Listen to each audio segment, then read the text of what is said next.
ẹni tí ò bá rí nǹkan oṣù rẹ̀ mọ́ tó ti stop lásìkò tí ò yẹ kó stop. A rí obìnrin míì tó jẹ́ pé ọmọ 30 ọdún ni tí ò ṣe nǹkan oṣù mọ́.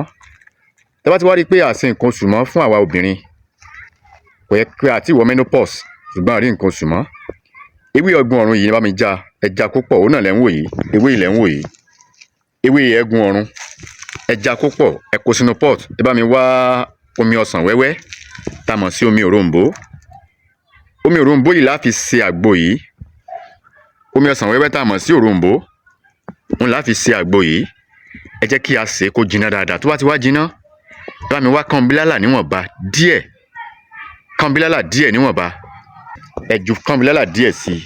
Tó bá ti jiná, ẹ̀yin màmá mi oògùn ò pọ̀. Olóògùn ní fílẹ̀ ni. Ẹ dákun mo bẹ̀ yín, ẹ ní ṣe àṣedànù gbogbo ṣe ń jẹ́ ti Elédùmarè. Ẹ bá mi share program yìí. Ẹ like, ẹ comment. Ọlọ́run ọba kò ní fi wá sílẹ̀.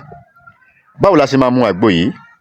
A mú ṣọ́ọ̀tì kan ní àárọ̀, ṣọ́ọ̀tì kan lọ́sàn-án, ṣọ́ọ̀tì kan ní alẹ́. Kó tó di pé a jẹun, ó ní a lo òògùn yìí ní àárọ̀ kùtùkùtù ká tó jẹun. Ẹ ká gbìyànjú ẹ jẹ́ kí a ṣe. Àgbo yìí dájú o. Ẹni tí ò bá rí nǹkan oṣù mọ́, kò jù báyìí náà lọ. A nífẹ̀ẹ́ sí àwọn àgbo alọ́lọ́kan òjọ̀kan. A ní àgbo jẹ̀dí, a ní àgbo alẹ́ ìdákọ́lẹ̀.